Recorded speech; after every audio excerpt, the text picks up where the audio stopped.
భద్రాచలంలో ఆధ్యాత్మికత సంతరించుకుంది. అయోధ్యలో శ్రీ భవ్యరామ మందిర శ్రీరాముని విగ్రహ ప్రాణ ప్రతిష్ఠ సందర్భంగా ఇవాళ ప్రత్యేక పూజా కార్యక్రమాలు నిర్వహిస్తున్నారు. ఇప్పటికే నిత్య కళ్యాణ మండపం వద్ద సువర్ణ పుష్పార్చనతో ప్రత్యేక పూజ నిర్వహించారు. ఉదయం 10 గంటల నుంచి 10 గంటల 30 నిమిషాల వరకు ప్రచారార్థంతో ఆలయం నుంచి అంబేద్కర్ సెంటర్ వరకు మళ్లీ తిరిగి ఆలయం వరకు శోభయాత్ర నిర్వహిస్తున్నారు. శోభయాత్రలో అనేక మంది రామభక్తులు పాల్గొన్నారు.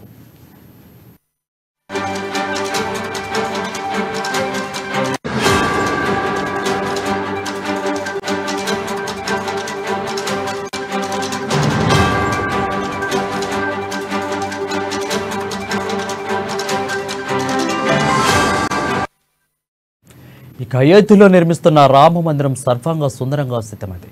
మరికొద్ది గంటల అపురూప ఘట్టం ఆవిష్కృతం కానుంది. యావత్ భారతదేశం ఎదురు చూస్తున్న బాలరాముడి ప్రాణ ప్రతిష్ఠ వేడుక కన్నుల పండుగగా జరగనుంది. కొన్ని గంటల్లో బాలరాముడు భక్తులకు దర్శనమివ్వనున్నారు. ఇవాళ బాలచంద్ర రాముడి విగ్రహ ప్రతిష్టాపనోత్సవం జరగనుంది. ఈ నేపథ్యంలో ప్రధాని మోదీ, ఇతర రాజకీయ ప్రముఖులు, పీఠాధిపతులు, మఠాధిపతులు, ఆధ్యాత్మిక ఇతర రంగాల ప్రముఖులు ప్రపంచ నలుమూల నుంచి తరలివస్తున్న భక్తజన సాక్షిగా ఆగమ శాస్త్ర పద్ధతుల్లో బాలరాముడి విగ్రహాన్ని ప్రతిష్ఠించనున్నారు. 1300 కోట్లతో రామ మందిరాన్ని నిర్మిస్తున్నారు. ఈ ఆలయాన్ని 3 విడతల్లో పూర్తి చేయనున్నారు. ప్రస్తుతం కింది అంతస్తులు మాత్రమే అందుబాటులోకి రానుంది. ఇప్పటికే సిద్ధం చేసిన బాలరాముడి విగ్రహానికి ఇవాళ ప్రాణ ప్రతిష్ఠ జరగనుంది. దీనిపై మరింత సమాచారం మా ఢిల్లీ ప్రతినిధి రామకృష్ణ అందిస్తారు. రామకృష్ణ, చెప్పండి.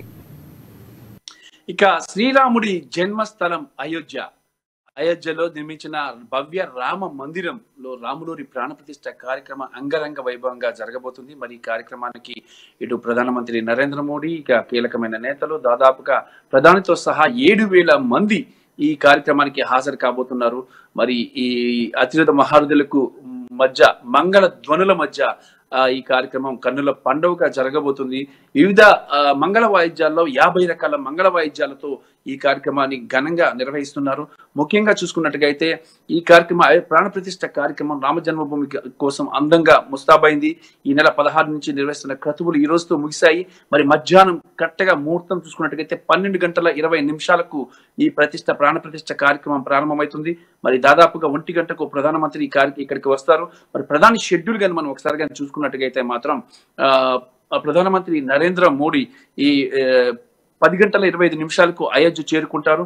10 గంటల 45 నిమిషాలకు హెలిప్యాడ్కి వస్తారు. మరి 10 గంటల 55 నిమిషాలకు శ్రీ రామ జన్మభూమికి చేరుకుంటారు. 11 గంటల నుంచి 12 గంటల వరకు ఆయన ఈ కార్యక్రమాలపై సమీక్ష నిర్వహిస్తారు. ఇక 12 గంటల 5 నిమిషాల నుంచి ఈ కార్యక్రమం ప్రారంభమవుతుంది. మరి 12 గంటల 55 నిమిషాలకు ఈ కార్యక్రమం జరుగుతుంది. కార్యక్రమం తర్వాత ఆయన ఇక్కడి నుంచి పబ్లిక్ మీటింగ్ కి వెళ్తారు. అక్కడ పబ్లిక్ తో మాట్లాడతారు. మరి ఇది ఇలా ప్రధానమంత్రితో పాటు ఇటు వివిధ రాష్ట్రాల ముఖ్యమంత్రులు, మంత్రులు అందరూ కూడా ఈ కార్యక్రమానికి హాజరయ్యారు. మరి రామ జన్మభూమిలో ఇది ఇక ప్రాణ ప్రతిష్ఠ అనేది శ్రీరాముడి ఆలయ నిర్మాణం అనేది ఒక కళ, ప్రజల ఆకాంక్ష, ప్రజల యొక్క కోరిక. 500 ఏళ్ల తర్వాత ప్రజల కోరిక నెరవేరబోతుంది. ఈ నేపథ్యంలో ఇక్కడ భారీ భద్రతను కూడా ఏర్పాటు చేశారు. అంటే దాదాపుగా 10,000 మంది పోలీసులతో గస్తీ నిర్వహిస్తున్నారు. దాదాపుగా 10,000 మంది సెక్యూరిటీ కెమెరాస్ కూడా ఇక్కడ ఏర్పాటు చేయడం జరిగింది. దాదాపుగా చూసుకున్నట్టుకైతే ఇక్కడ ప్రాణ ప్రతిష్ఠ కోసం ఇక బాలరాముడి విగ్రహాన్ని కూడా తీస్తారు. బాలరాముడి విగ్రహం చాలా సుందరంగా, ఎంతో అద్భుతంగా ఉంటుంది. శ్రీరాముడి భవ్య నిర్మాణానికి G+2 పద్ధతిలో నిర్మించారు. భక్తులు 32 మెట్లెక్కి ఇక్కడికి వెళ్తారు. 32 మెట్లెక్కి అంటే మనం చూసుకుంటాం శబరిమలలో చూసుకున్నట్టుగైతే 14 మెట్లు 10 నెట్టాంబడి ఎక్కి స్వామిని దర్శించుకుంటారు. ఇక్కడ ఇలాగే చూసుకున్నట్టుగైతే రాముడికి మాత్రం 32 మెట్లెక్కి ప్రధాన ఆలయంలోకి చేరుకొని రాముడి దర్శనం చేసుకుంటారు. మరి తూర్పు నుంచి పశ్చిమానికి 380 అడుగులతో సంప్రదాయ విధానంలో దీన్ని నిర్మించడం జరిగింది. ఇక టోటల్ గా ఈ భవ్య రామ మందిర నిర్మాణానికి దాదాపుగా 1,100 కోట్ల రూపాయలు ఖర్చు అయినట్లు, ఆలయ నిర్మాణం పూర్తి కావడానికి 1,100 కోట్ల ఖర్చు అయినట్లు తీర్థ ట్రస్ట్ చెబుతుంది. మరి దాదాపుగా ఇంకా ఈ పూర్తి స్థాయిలో నిర్మాణం కావడానికి ఇంకా 300 కోట్ల రూపాయలు ఇంకా హెచ్చిస్తున్నారు. మరి ఏది ఏమైనా సరే ఈ విగ్రహ ప్రతిష్టాపనకు 50 రకాల ప్రఖ్యాత సంగీత విద్వాంసులు మంగళధ్వనులతో ప్రతిష్ట కార్యక్రమం అంగరంగ వైభవంగా జరగబోతుందని చెప్పి తీర్థక్షేత్ర ట్రస్ట్ తెలిపింది. మరి ప్రపంచంలోనే సంగీతంలో పేరున్నటువంటి విద్వాంసులు ఈ కార్యక్రమానికి వచ్చి తమ సంగీతంతో అలరించబోతున్నారు. ఇక దాంతో పాటు మొత్తం 2 గంటల ఈ మంగళ వాయిద్యాలతో మంగళ వాయిద్యాలతో మోగబోతున్నాయి. ఇక్కడ దాదాపుగా అయోధ్య అంతా రామమయం అయిపోయింది. శ్రీరాముడి జన్మభూమి మొత్తం కాషాయం జెండాలతో ఆధ్యాత్మిక శోభను సంతరించుకుంది. ఎటు చూసినా కూడా సీతాపతి కటౌట్లు చిత్రాలే దర్శనమిస్తున్నాయి. శ్రీరాముడిని కీర్తిస్తూ ప్రాణ ప్రతిష్టకు అతిథులను ఆహ్వానిస్తూ పోస్టర్లు హోర్డింగ్లు వందలాదిగా వెలిసాయి. రామ్ మార్గం నుంచి దాదాపుగా సరయూ నది లతా మంగేష్కర్ చౌక్ లోని రఘురాముడి కీర్తనతో చరణాలను ముద్రించారు. మరి ప్రాణ ప్రతిష్ట రోజు సాయంత్రం, అంటే ఈ రోజు సాయంత్రం సుమారు 10 లక్షల దీపాలతో మొత్తంగా కూడా అయోధ్య వెలిగిపోతుంది. మరి ఇప్పటికే అయోధ్య విద్యుత్ కాంతులతో దగదగలాడుతుంది. 10 లక్షల దీపాలు వెలిగించడం అంటే ఆ కాంతి ఆఖరికి చంద్రమండలానికి అలాగే శాటిలైట్ కూడా స్పష్టంగా కనిపించేంతగా వెలుగు ఇక్కడ ఉండబోతుంది.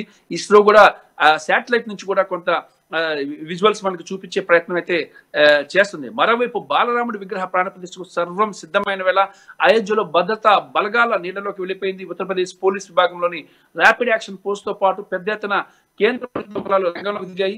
దాదాపుగా 10,000 మంది ఈ కార్యక్రమంలో పాల్గొన్నట్టు కూడా ఇప్పటిదాకా సమాచారం అయితే అందుతుంది.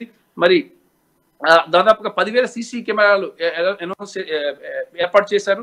ఇక ప్రధానమంత్రితో పాటు దేశంలోని ప్రముఖులందరూ వస్తున్న నేపథ్యంలో ఇక్కడ అంగరంగ వైభవంగా ఏర్పాట్లు చేయడంతో పాటు సెక్యూరిటీని కూడా మరింత పెంచారు.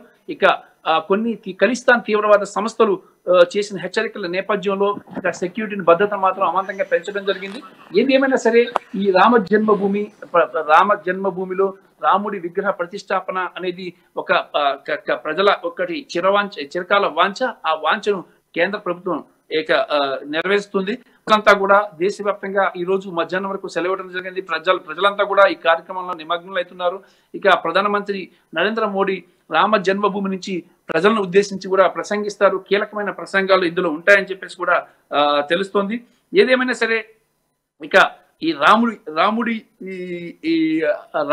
శ్రీరాముడి ఏర్పాటు చేయాలనుకున్న కళ నెరవేర్చింది ప్రభుత్వం.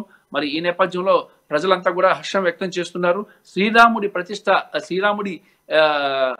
గుడి అయోధ్యలోని శ్రీరాముడి జన్మస్థలంలో ఈ రామ మందిరం నిర్మించడాన్ని, ఈ రామ మందిరం యొక్క ప్రతిష్టను ప్రపంచ వ్యాప్తంగా తెలిసే విధంగా ఉండడం, అలాగే ఇక్కడ కట్టడాలు కానీ ఇక్కడ అన్ని కూడా ఒక ప్రత్యేకతను కూడా సంతరించుకున్నాయి. మరి జై శ్రీరామ్ నినాదాలతో భారతదేశమే ఈరోజు మారు మోగిపోతుంది. ప్రపంచ వ్యాప్తంగా కూడా ఉన్నటువంటి భారతీయులు ఈ కార్యక్రమాన్ని తిలకించడానికి చాలా ఆతృతతో వేచి చూస్తున్నారు. మరి కొద్దిసేపట్లోనే ఈ కార్యక్రమం ప్రారంభం కాబోతుంది. అయోధ్యలో గత 3 రోజుల క్రితం నుంచి కూడా 3 టెర్రరిస్టులను పట్టుకున్నట్లు మనకి సమాచారము కొన్ని రోజుల నుంచి వార్తలు మనం వింటూనే ఉన్నాం. సో ఇప్పుడు ప్రాణ ప్రతిష్ఠ సందర్భంగా భద్రతా దళాలని కేంద్ర ప్రభుత్వం ఏ విధంగా మోహరించింది, ఏ విధంగా అక్కడ దాదాపు 10,000 మంది పైనే ప్రాణ ప్రతిష్ఠకు హాజరవుతున్నట్లు తెలుస్తుంది. ఏ విధంగా భద్రతా దళాలు ఇక్కడ అలర్ట్గా ఉన్నాయి? ఇక దాదాపుగా 10,000 మంది పోలీసులను ఏర్పాటు చేశారు. అలాగే 10,000 సీసీటీవీలు పెట్టారు. ఇక కేంద్ర భద్రతా దళాలు కూడా రంగంలోకి దిగాయి. మరి ఈ నేపథ్యంలో ఎన్ఎస్జీ, ఎన్ఐఏ, సెక్యూరిటీ ఏజెన్సీస్ అన్ని రంగంలో దిగాయి. ముఖ్యంగా ఖలిస్తాన్ తీవ్రవాద సంస్థ ఇచ్చిన హెచ్చరికల నేపథ్యంలో ఇక్కడ పరిస్థితి మొత్తంగా కూడా భద్రతా దళాలు తమ గుప్పెట్లో పెట్టుకుని అనుగుణంగా కూడా జల్లెడ పడుతున్నారు. ఎన్డీఆర్ఎఫ్ ఎప్పుడు ఎలాంటి పరిస్థితి ఏర్పడినా కూడా వాటిని తట్టుకునేందుకు NDRF national disaster relief management బృందాలు కూడా ఎస్డీఆర్ఎఫ్ కూడా రంగంలోకి దిగాయి. మరి ఇక్కడ ఎలాంటి సమస్యలు తలెత్తుకోకుండా డ్రోన్స్ కూడా ఉపయోగిస్తున్నారు. మరి యాంటీ డ్రోన్ సిస్టమ్ కూడా పెట్టారు. అయోధ్య ప్రాంతంలో ఎక్కడా కూడా ఎలాంటి డ్రోన్స్ ఇటీవల కాలంలో డ్రోన్స్ తో అటాక్స్ చేయడం జరుగుతున్న నేపథ్యంలో డ్రోన్స్ సిస్టమ్ కూడా పెట్టడం జరిగింది, యాంటీ డ్రోన్ సిస్టమ్ పెట్టడం జరిగింది. ఈ నేపథ్యంలో ఇక్కడ భద్రత అనేది చాలా కట్టుదిట్టంగా ఉంది.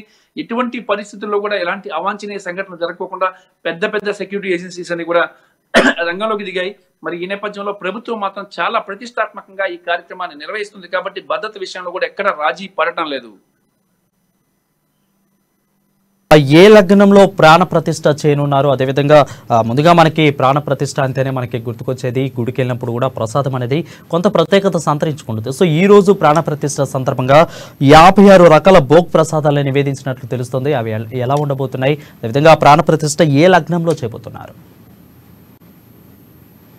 ఇక ఈరోజు ప్రాణ ప్రతిష్ట 12 గంటలకు ప్రారంభం కాబోతుంది. ప్రాణ ప్రతిష్ట కార్యక్రమం చాలా అంగరంగ వైభవంగా 12 గంటల 5 నిమిషాలకు ప్రాణ ప్రతిష్ట కార్యక్రమాన్ని నిర్వహించేందుకు పండితులు ముహూర్తాన్ని నిర్వహించారు.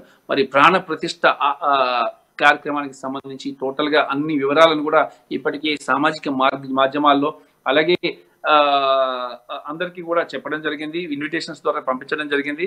మరి 12 గంటల 5 నిమిషాలకు ఈ ప్రాణ ప్రతిష్ట కార్యక్రమం జరుగుతుందని చెప్పేసి కూడా తెలుస్తోంది. మరి దాంతో పాటు ఇక్కడ ప్రసాదాల విషయంలో కానీ ఇక ఏ విషయంలో కూడా ప్రత్యేకంగా ఇక్కడ వ్యవహరిస్తున్నారు. దాదాపు 100 రకాల ప్రసాదాలు రెడీ చేస్తున్నారు.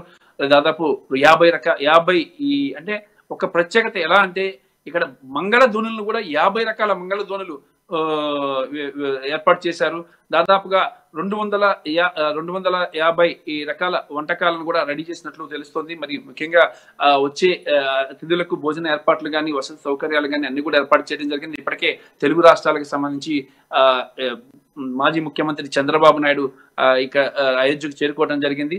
అయోధ్యలో ఆయన ఇక్కడ ప్రాణ ప్రతిష్ఠ కార్యక్రమానికి చేరుకోవడం జరిగింది. అలాగే ప్రముఖులంతా కూడా ఇటు అమితాబ్ బచ్చన్ కానీ ఇటు ఆమెతో పాటు ఇక కంగనా రనౌత్ కానీ ఇంకా ఫిలిం ఇండస్ట్రీస్ కి సంబంధించిన ప్రముఖులు, దేశంలోని ప్రముఖ వ్యక్తులు, అలాగే అన్ని రంగాల్లో ఫిల్మే కానీ రాజకీయ రంగంలో కానీ వివిధ రాష్ట్రాల ముఖ్యమంత్రులు, గవర్నర్లు, ముఖ్యంగా బీజేపీ పాలిత రాష్ట్రాల ముఖ్యమంత్రులు, గవర్నర్లు అందరూ కూడా ఇక్కడ ఉంటున్నారు. ఇక రాష్ట్రపతి ఉపరాష్ట్రపతి ధన్కర్ కూడా ఈ కార్యక్రమానికి హాజరవుతారని చెప్పేసి తెలుస్తోంది. మరి టోటల్ గా కూడా ఈ కార్యక్రమాన్ని ఒక ప్రతిష్టాత్మకంగా తీసుకొని కేంద్ర ప్రభుత్వం నిర్వహిస్తుంది. అయోధ్యలో రామ జన్మభూమిలో ఈ రాముడి గుడి కట్టడమే ఒక మహద్భాగ్యంగా ప్రభుత్వం భావిస్తుంది. ఈ నేపథ్యంలోనే అసలు మన సంస్కృతి సంప్రదాయాలు అన్ని ఉట్టి పడే విధంగా ప్రపంచంలో మరొకరికి కూడా ఎవ్వరు కూడా ఇలాంటి ఈ కట్టడం కట్టని విధంగా ఈ కార్యక్రమాన్ని ఇక్కడ కన్స్ట్రక్షన్స్ అనేది చేయడం జరిగింది. మరి నిజంగా ఒక అద్భుతమైన కన్స్ట్రక్షన్ ఇది, చాలా కట్టడం అని చెప్పచ్చు. ఏదేమైనా సరే మధ్యాహ్నం 12 గంటల 29 నిమిషాలకు ఈ ప్రాణ ప్రతిష్ఠ కార్యక్రమం జరుగుతుంది. 84 సెకండ్ల పాటు ప్రాణ ప్రతిష్ఠ కార్యక్రమం ఉంటుందని చెప్పేసి అధికారుల నుంచి అందుతున్న సమాచారం. అయితే దాదాపుగా ఈ ప్రాణ ప్రతిష్ఠ కార్యక్రమానికి ముందు క్రతువులన్నీ కూడా దాదాపుగా వారం రోజుల నుంచి. Right, thank you Srinivas for the clear updates.